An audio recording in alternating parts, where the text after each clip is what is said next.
Hello friends, welcome to Swiss kitchen and life style channel. இந்த வீடியோவில் தீபாவளிக்காக 7 YouTuber சேர்ந்து 7 அட்டகாசமான காரம் ரெசிபீஸ் தான் ஷேர் பண்ணியிருக்கோம். வீடியோவை ஸ்கிப் பண்ணாமல் பாருங்கள். வாங்க இப்போ வீடியோக்குள்ளே போகலாம். ஹலோ ஃப்ரெண்ட்ஸ், கவிஸ் கிச்சன் லைஃப் ஸ்டைல் சேனல்லேருந்து தீபாவளி ஸ்பெஷலுக்காக கார சவை எப்படி பண்ணுறதுன்னு பார்க்கலாம். ஃபர்ஸ்ட் ஒரு மிக்சிங் பவுலில் 1 கப் கடலை மாவு சேர்த்துருக்கேன். அடுத்து 1/4 கப் அளவு அரிசி மாவு. இது ரெண்டுத்தையும் இப்போ நல்லா ஜலிச்சிக்கலாம். அடுத்து 1/4 ஸ்பூன் அளவு மஞ்சள் பொடி, 1/2 டீஸ்பூன் அளவு மிளகுத்தூள், 1/2 டீஸ்பூன் அளவு சிகப்பு மிளகாய்த்தூள், 1/4 டீஸ்பூன் பெருங்காய பொடி, 1/2 டீஸ்பூன் ஜீரகம், இந்த காரசவுக்கு தேவையான அளவு உப்பு, கடைசியாக 1 டேபிள் ஸ்பூன் அளவு நெய் சேர்த்துருக்கேன். இப்போ இதெல்லாத்தையும் நல்லா மிக்ஸ் பண்ணி விடலாம்.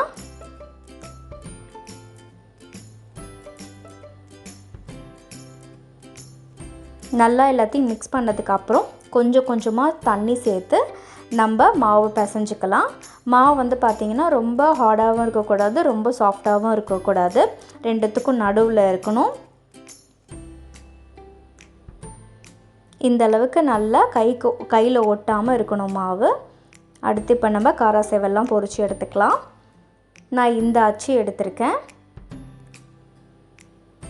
அச்சில் கொஞ்சமாக எண்ணெய் தடவிக்கலாம். நம்ம பிசைஞ்சு வச்சுருக்க மாவுலேருந்து கொஞ்சமாக எடுத்து அச்சில் சேர்த்துக்கலாம். எண்ணெய் பார்த்திங்கன்னா மீடியம் ஹாட்டாக இருக்கணும். கொஞ்சம் போட்ட உடனே நல்லா எலும்பி வரணும். இப்போ நம்ம இதெல்லாம் பிழிஞ்சு விட்டுக்கலாம். நல்லா 2 சைடும் கோல்டன் ப்ரௌன் ஆனதுக்கப்புறம் நம்ம எண்ணெயிலேருந்து வெளியே எடுத்துக்கலாம். இது உடனே ஆகிடும், அதனால கொஞ்சம் ஜாக்கிரதையாக நம்ம பொரித்து எடுத்துக்கலாம். இதேமாரி நான் எல்லா பேட்சஸையும் போட்டு எடுக்க போகிறேன். அவ்வளோதான், சூப்பராக நம்ம காரசவ் ரெடி ஆகிடுச்சு. நான் கொஞ்சமாக கருவேப்பிலையும் அதில் பொரித்து போட்டிருக்கேன். நல்ல மொறுன்னு நம்ம காரசவ் ரெடி ஆகிடுச்சு. கண்டிப்பாக ட்ரை பண்ணி பார்த்துட்டு ஃபீட்பேக் ஷேர் பண்ணுங்கள். ஹாய் ஃப்ரெண்ட்ஸ், கவிஷ் கியூட் கிச்சன்லேருந்து தீபாவளி ஸ்பெஷலான ட்ரெடிஷ்னலான முறுக்கு எப்படி செய்யுதுன்னு பார்க்க போகிறோம். அதுவும் மணப்பாறை ஸ்பெஷல் முறுக்கு. ஓகே, இதை எப்படி செய்யுதுன்னு சொல்லிட்டு பார்க்கலாம் வாங்க. ஓகே, இப்போ நம்ம இன்க்ரீடியன்ட்ஸ் பார்த்தலாம். இப்போ நம்ம 1 கப் தண்ணி எடுத்துக்கலாம். 1 கப் தண்ணிக்கு 1/2 கப் பச்சரிசி மாவு கரெக்டாக இருக்கும். இது வறுத்த பச்சரிசி மாவு. நீங்கள் பச்சரிசி மாவு, முறுக்கு மாவு, இடியாப்ப மாவு எப்படி கேட்டாலும் கடையில் தருவாங்க. 1/2 ஸ்பூன் அளவுக்கு எள்ளு, 1/2 ஸ்பூன் மிளகாய்த்தூள், 1/2 ஸ்பூன் காய்த்தூள், தேவையான அளவு உப்பு, தேவையான அளவுக்கு நெய். இதுக்கு பதிலாக நீங்கள் பட்டர் அல்லது சூடான எண்ணெய் எடுத்துக்கலாம்.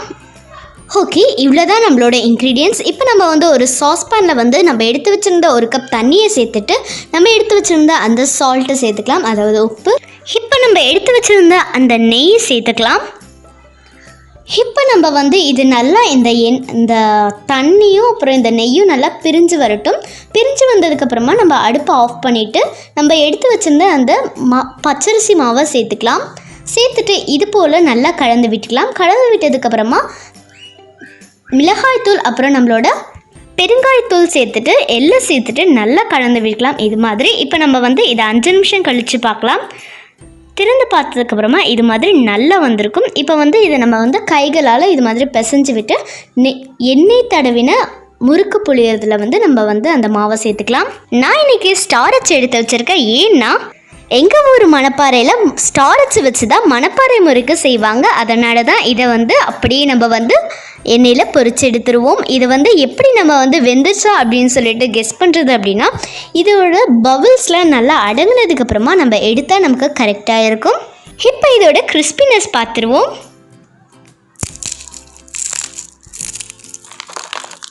ஹாய் ஃப்ரெண்ட்ஸ், பாஸ் லேடிஸ் சேனல்லேருந்து தீபாவளி ஸ்பெஷலுக்காக ரிப்பன் பக்கோடா எப்படி செய்யறதுன்னு பார்க்கலாம். ஒரு பெரிய பவுலில் 2 கப் அளவுக்கு அரிசி மாவு, கடையில் வாங்கின மாவு இருந்தாலும் பரவாயில்ல போட்டுக்கோங்க. 3/4 கப் அளவுக்கு கடலை மாவும் 3/4 கப் அளவுக்கு உடைச்ச கடலை மாவும் சேர்த்துக்கலாம். 1/2 டேபிள் ஸ்பூன் அளவுக்கு மிளகாய் பொடியும் அதில் சேர்த்துக்கலாம். இதில் நம்ம குழம்பு மிளகாத்தூள் போட்டுக்கலாம், அதுவே நல்ல டேஸ்ட் கொடுக்கும். தேவையான அளவு உப்பும் சேர்த்துக்கலாம். வெண்ணெய் 1 டேபிள் ஸ்பூன், அதையும் அதில் சேர்த்துக்கலாம். வெண்ணெய் ஒரு நல்ல வாசனையும் நல்ல மொறுமொறுப்பு தன்மையும் கொடுக்கும். அதுக்காகத்தான் வெண்ணெய் எப்பவுமே இதில் சேர்த்துக்கணும். இப்போ எல்லா ட்ரை இன்க்ரீடியன்ஸையும் நல்லா கலந்து விட்டுக்கலாம். தண்ணி சேர்க்கறதுக்கு முன்னாடி இப்படி நல்லா கலந்து விடுறது எல்லா உப்பு காரம் எல்லாமே மாவில் எல்லா சைடும் போகும். இப்போ கொஞ்சம் கொஞ்சமாக தண்ணி சேர்த்து ஒரு சாஃப்டான மாவாக பிசைஞ்சு வச்சுக்கலாம். கடாயில் எண்ணெய் ஊற்றி காய வச்சுக்கோங்க. இது நடுவில் ஒரு முறுக்கச்சில் ரிப்பன் பக்கோடாவோட தட்டு இந்த மாதிரி இருக்கும், அதை போட்டுக்கோங்க. முறுக்கச்சு சுற்றி நல்லா கொஞ்சம் எண்ணெய் தடவிட்டு அந்த பிசைஞ்சு வச்சுருக்கிற மாவை அதில் 3/4 அளவுக்கு போட்டு நல்லா திருகி வச்சுக்கோங்க. எண்ணெய் நல்லா காஞ்சிருச்சு. இப்போ டைரெக்டாகவே அந்த முறுக்கச்சிலேருந்து அந்த ரிப்பன் பக்கோடாவை எண்ணெயில் புழிஞ்சு விட்டுருங்க. கொஞ்சம் கவனமாக பிழிங்க, ஏன்னா டைரெக்டாக நம்ம பிழியறதுனால எண்ணெயோடைய அந்த சூடு நம்ம கையில் படாமல் இருக்கணும். 2 பக்கமும் ரிப்பன் பக்கோடாவை நல்லா வேகிறதுக்காக திருப்பி விடலாம். இப்போ பார்த்தீங்கன்னா எண்ணெயோட சத்தம் அடங்கிருச்சு. ரிப்பன் பக்கோடா கரெக்டாக வெந்திருக்குன்னு அர்த்தம். இந்த நேரத்தில் ரிப்பன் பக்கோடாவை நம்ம எடுத்துடலாம்.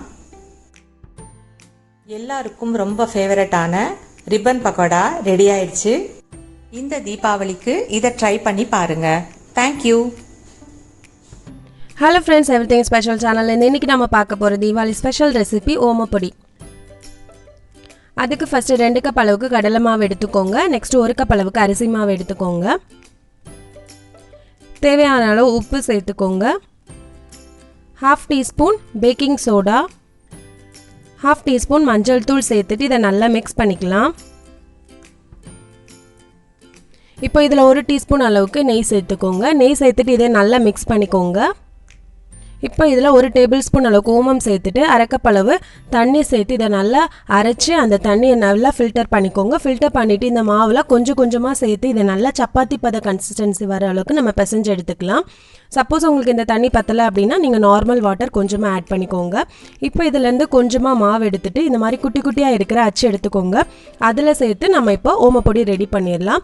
அதுக்கு ஃபஸ்ட்டு அடுப்பில் ஒரு கடாய் வச்சுக்கோங்க. அதில் தேவையான அளவு எண்ணெய் சேர்த்துக்கோங்க. சேர்த்துட்டு இப்போ நம்ம இந்த ஓமப்பொடி ஷேப்புக்கு நம்ம இதை வந்து நல்லா பிழிஞ்சு விட்டுக்கலாம். ஸோ இந்த மாதிரி சுற்றி இதை வந்து நல்லா பிழிஞ்சு விட்டுக்கோங்க.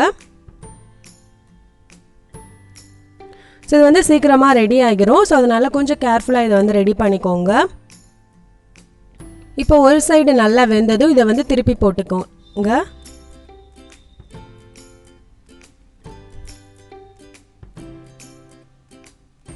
இப்போ பார்த்தீங்கன்னா 2 சைடும் சூப்பராக ரெடி ஆயிடுச்சு. இப்போ இதை எடுத்துடலாம். இப்போ இதை இந்த மாதிரி குட்டி குட்டியாக உடச்சி போட்டுக்கோங்க. ஸோ நம்மளோட ஓமப்பொடி ஷேப் இப்படி தான் இருக்கும். ஸோ இந்த மாதிரி குட்டி குட்டியாக உடச்சி போட்டுக்கலாம். போட்டுட்டு இது மேலே நம்ம கொஞ்சமாக கருவேப்பிலை ஆட் பண்ணணும். அதுக்காக நான் வந்து 1 கைப்பிடி அளவு கருவேப்பிலையை அதே எண்ணெயில் போட்டு பொரித்து எடுத்து வச்சுருக்கேன். ஸோ இப்போ அதையும் நம்ம அந்த ஓமப்பொடி மேலே சேர்த்துடலாம். இதுதான் வந்து ஓமப்பொடிக்கு இன்னும் கொஞ்சம் ஃப்ளேவர் நல்ல சூப்பரான ஒரு ஃப்ளேவர் கொடுக்கும். ஸோ அவ்வளோதான் ஃப்ரெண்ட்ஸ், நம்மளோட சூப்பரான ஓமப்பொடி ரெடி. ஹாய் ஃப்ரெண்ட்ஸ், இன்னைக்கு ஜியா பைட்ஸில் சீடை செய்கிறத பார்க்க போகிறோம். அதுக்கு தேவையான பொருட்கள் அரிசி மாவு, உடச்சக்கல்ல அரைச்சது, கருப்பு எள்ளு, பெருங்காயம். ஒரு பவுலில் எல்லா இன்க்ரீடியன்ஸையும் போட்டு நல்லா கையால் மிக்ஸ் பண்ணிக்கலாம்.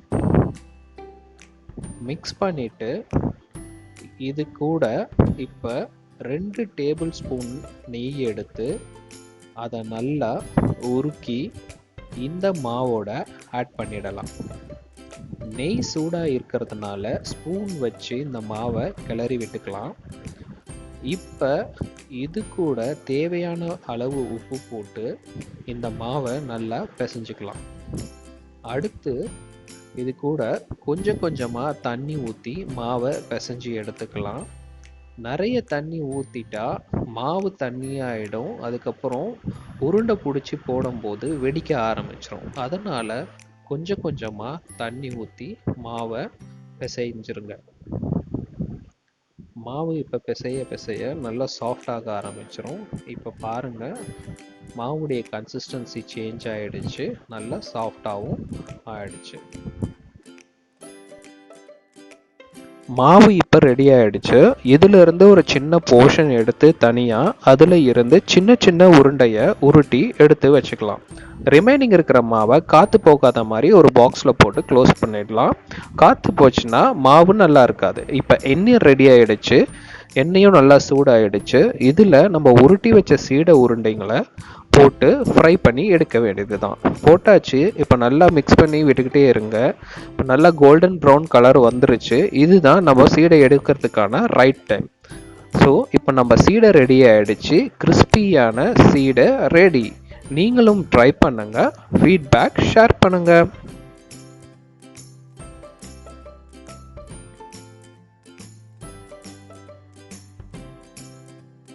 ஹாய் ஃப்ரெண்ட்ஸ், இன்றைக்கி ஜோவின் பயணத்தில் மிக்சர் பண்ண போகிறோம். அதுக்கு தேவையான பொருட்கள் கடலை மாவு 1 கப், அரை கப் அரிசி மாவு, தேவையான அளவு உப்பு அதிகம் சேர்த்துறாதீங்க, ஓரளவு பார்த்து சேர்த்துக்கோங்க. 1 பிஞ்ச் அளவு பேக்கிங் சோடா, மஞ்சள் தூள் 1/4 டீஸ்பூன், மிளகாய்த்தூள் வரமிளகாய்த்தூள் நீங்கள் காரத்துக்கேற்ப போட்டுக்கலாம். நான் 1 டீஸ்பூன் அளவு சேர்த்துருக்கேன். அடுத்து பெருங்காயத்தூள் 1/4 டீஸ்பூன். சூடான எண்ணெய் சேர்த்துக்கோங்க. சூடான எண்ணெய் சேர்த்தா மட்டும்தான் நமக்கு மாவு வந்து பிசையும் போது ஒட்டாமல் வரும். இதை நல்லா பிசைஞ்சு எடுத்துக்கலாம். மிக்ஸ் பண்ணி எடுத்ததுக்கப்புறம் தண்ணி விட்டு இந்த அளவுக்கு நான் இந்த மாதிரி அமுக்கும் போது நல்ல மெதுன்னு வர அளவுக்கு பிசைஞ்சு எடுத்து வச்சுருக்கேன். இப்போ மிக்சர் செய்ய ஸ்டார்ட் பண்ணிடலாம். நான் வந்து எண்ணெய் ஆல்ரெடி காய வச்சுருக்கேன். இதில் வந்து நான் ஃபஸ்ட்டு எடுத்துமே மிக்சர் செய்ய போகிறது கிடையாது. மிக்சருக்குள்ளே போட்டு மிக்ஸ் பண்ண வேண்டிய பொருளெல்லாம் போட போகிறேன். அதுக்காக நான் வந்து இந்த மாதிரி ஒரு வடிகட்டி எடுத்து வச்சுருக்கேன். இது போடனால அளவாக செய்யும்போது நமக்கு டக்குன்னு எடுக்கிறதுக்கு ஈஸியாக வரும். ஃபஸ்ட்டு எடுத்ததுமே நான் வந்து அவல் சேர்த்து அப்படி பொரித்து எடுத்துக்க போகிறேன். இதை அப்படியே தூக்கணும் அப்படின்னா வந்துடும். எண்ணெயில் அங்கங்கே மிதக்காமல் இருக்கிறதுக்கு இது ரொம்ப ஈஸியாக இருக்கும். அதனால நான் இந்த மாதிரி எடுத்து வச்சுருக்கேன். அடுத்து பொட்டுக்கடலை போட்டு இதே மாதிரி வறுத்து எடுத்துக்க போகிறேன். எல்லாமே நான் இந்த மாதிரி தான் வறுத்தெடுக்க போகிறேன். மிக்சர் மட்டும்தான் இந்த சல்லடை இல்லாமல் நான் வறுத்தெடுப்பேன். இந்த மாதிரி ஒவ்வொன்றா நான் எடுத்து வறுத்து எடுத்ததுக்கப்புறம் மிக்சர் போட ஸ்டார்ட் பண்ணிடுவோம். இந்த மிக்சரில் எக்ஸ்ட்ரா சேர்த்துக்கிறது எல்லா ஐட்டமே நம்மளுடைய விருப்பத்துக்கு ஏற்ற மாதிரி நம்ம சேர்த்துக்கலாம். நான் கடலைப்பருப்பு இதெல்லாம் சேர்த்துருக்கேன். அடுத்து வந்து நான் இப்போ மிக்சர் போட ஸ்டார்ட் பண்ணிட்டேன். மிக்சர் போட்டு முடிச்சதுக்கப்புறம் அதே மாவில் தண்ணி வந்து கொஞ்சம் எக்ஸ்ட்ரா விட்டு இப்போ பூந்தி அதிலே நான் ரெடி பண்ணிக்கிறேன். எல்லாமே நம்மளுடைய விருப்பம் தான். அதுக்கேற்ற மாதிரி நான் செஞ்சுருக்கேன். இப்போ நான் வந்து அதிகமாக செய்யலாம். அளவாக ஒரு 1/2 கிலோ வர்ற அளவுக்கு செஞ்சுருக்கேன்.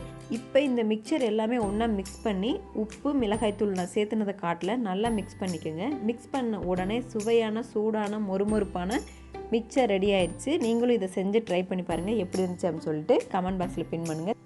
இன்னும் என்னுடைய ஜோவின் பயணம் சேனலை நீங்கள் சப்ஸ்கிரைப் பண்ணாமல் இருந்தீங்கன்னா சப்ஸ்கிரைப் பண்ணி வச்சுக்கோங்க. பக்கத்தில் இருக்க பெல் ஐக்கானே கிளிக் பண்ணிக்கோங்க. அப்போ தான் நான் போகிற ஒவ்வொரு வீடியோ உங்களுக்கு நோட்டிஃபிகேஷன் வரும். தேங்க்ஸ் ஃபார் வாட்சிங். பாய். ஹாய் ஃப்ரெண்ட்ஸ், எல்லாருக்கும் வணக்கம். வெல்கம் டு மங்கையர் உலகம்.